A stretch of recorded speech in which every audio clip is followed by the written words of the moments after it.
Hey guys, hope you're all having a great day. In today's video, I want to talk about 12 different redbuds that you may be interested in putting in your landscape. Some of them are pretty common that you may have heard of before. Some of them are pretty unique as well that you may have not heard of. So I'll go through each one of them one by one, give you some of the basic details on it, some special features about them, and then you can let me know if there's any that you want to put in your landscape.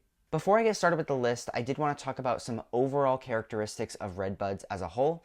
First of all, they do flower in the spring, so each one of these that I talk about do have flowers, and they actually are edible as well.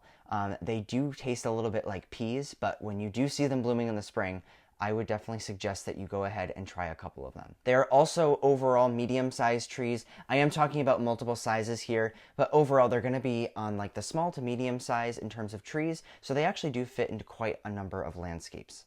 They're also a better option for part shade. Now, this isn't always the case, but especially if you live in a warmer climate for where these are rated, generally about zones 7 through 9, then you can put them in a little bit more shade and they're going to do pretty well for you. Mainly because they're known as an understory tree, kind of like how Japanese maples are and dogwoods, so they can tolerate a little bit more shade than a lot of your other trees. And the last thing is that they are generally pretty drought tolerant once they're established. Of course, this means that for the first season, you're going to have to make sure that they stay properly watered, but generally after that first year, and depending on your climate, you may not need to take care of them too much in terms of watering after. So today we're going to be going over 4 weeping varieties, 2 that are upright trees but on the smaller side, and then 6 upright trees that are a little bit on the larger side. So the first tree on the list is a whitewater weeping redbud. This one will grow about 8 feet tall and 6 feet wide. It's hardy in zones 6 through 9 and can tolerate full sun to part shade. Just about all these are full sun to part shade. But the really cool features about this redbud is that, yes, it certainly is weeping, but it's also the only white variegated weeping redbud. It's a true rare plant. In fact, I've actually never seen one of these in person, but it is on my plant bucket list to have at some point in the future. The older leaves tend to be just a general green, but the new leaves that do emerge tend to be almost pure white, but then also have some speckles of green in them, and truly do make a waterfall look in the garden. It does have a pretty compact and tidy form that can fit pretty much almost anywhere, and you can think of this almost as a shrub rather than it actually being a tree. It also makes a great specimen plant to stand out in the garden, so it'd be great near by a walkway, in the front of a house, and this will definitely look great at night with a spotlight on it. Next up on the list is the Golden Falls Redbud. This redbud grows 8 to 10 feet tall and only 3 to 4 feet wide. It's hardy in zones 5 through 9 and does also want to have full sun to part shade. Now, some interesting features about this redbud is that it's the most narrow one to fit in any space. At least from all the research that I've done, it is more narrow than the whitewater weeping redbud, even though it does get a little bit taller. The new leaves are tinged with orange and fade to a bright golden color, and that color does hold up well to full sun and heat. So if you're looking for more of that yellowy color in the garden, but still kind of that shrub-ish type of form, then this is going to be a really great option for you. Next up on the list is Vanilla Twist. This one grows about 12 feet tall and 8 feet wide, so we're getting a little bit bigger now. It's hardy in zones 5 through 9 and also wants full sun to part shade. Some interesting features about this redbud is that it's one of the only redbuds with white flowers and the only weeping one that I could find with white flowers. And in my opinion, I think it's a great replacement to a snow fountain weeping cherry.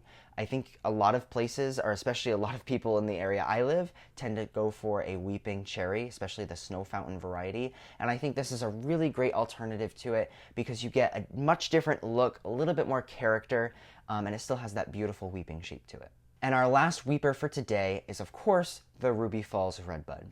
This grows about 8 to 10 feet tall, and now I did see on a website that it gets 10 to 15 feet wide. I don't think it will always get that wide, but just plan ahead if you are going to put this in the landscape. Hardy in zones 5 through 8 and wants full sun to part shade. Now, the interesting features about this tree is that it's a beautiful weeping specimen with dark purple foliage. So it's the only leaf color that's going to be that nice deep color out of the ones we've looked at on this list. It also has a more irregular growing habit that definitely gives character, meaning that every tree is going to look different. So when you're shopping at a garden center or looking to order one of these online, you're never going to find 2 that are the same.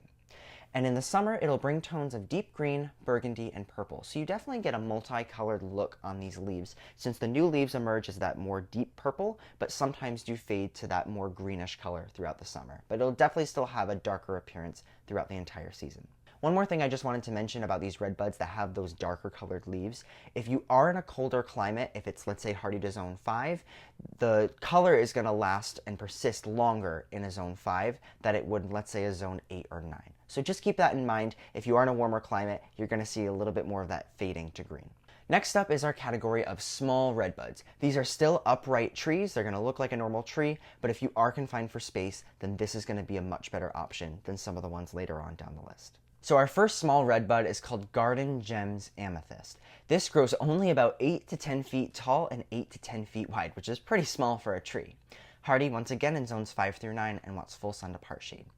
Now, the interesting features about this tree is that it has deep purple foliage that lasts through the entire summer, and it has a more compact habit than a forest pansy, which we will talk about later on this list, so it can definitely fit in some smaller spaces. Now, the pictures that I've seen online look like this tree has a beautiful form to it, a beautiful shape, and definitely has those nice deep purple tones.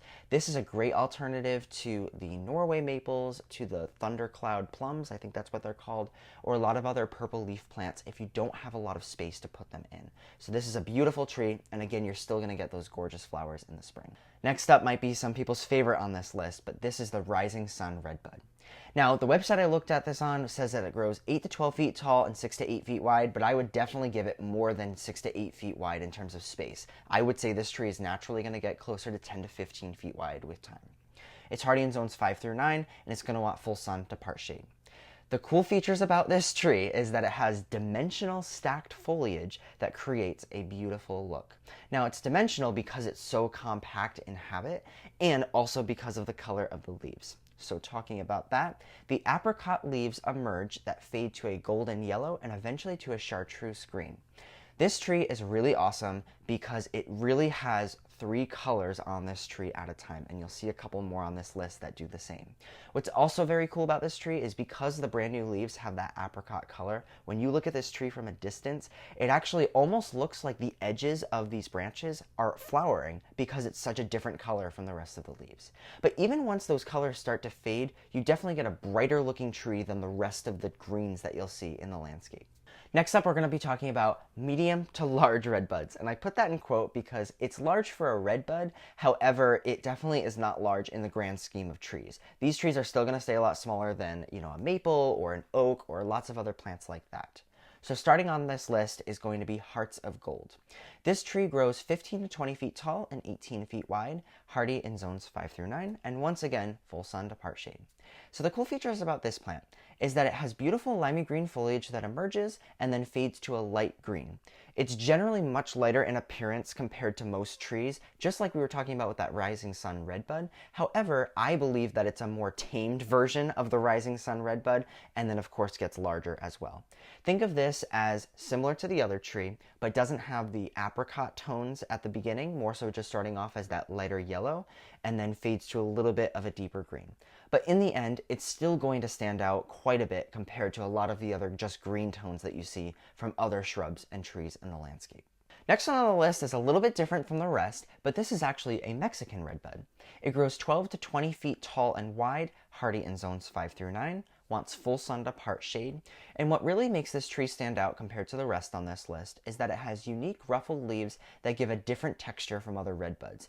Most traditional redbuds have kind of that heart-shaped leaf, nice large bold leaves, but what's cool about this is you'll definitely see that ruffled texture on it, which gives them a much different look in the garden.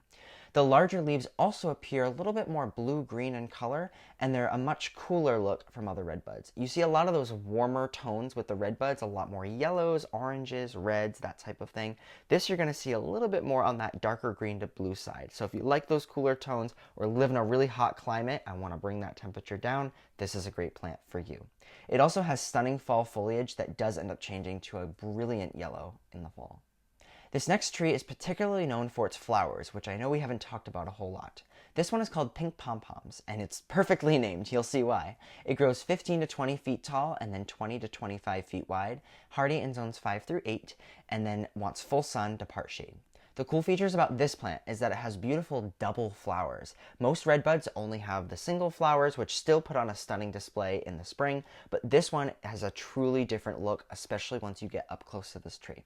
I would say that if you're interested in a Kwanzaa flowering cherry, which a lot of people plant for the beautiful flowers they have, this would be a really great native alternative if you happen to live in the United States. The new foliage also emerges a shiny copper and then fades to a glossy green, so you do get some really nice foliage, even though it still is on the green side. But this is the tree that you want to grow, particularly for the flowers. All right, next up on the list is the one I'm sure everybody's been waiting for, the Flamethrower Redbud. This tree grows 15 to 20 feet tall and wide. It's hardy in zones 5 through 9 and wants full sun to part shade. So, features about this tree that everybody's been talking about.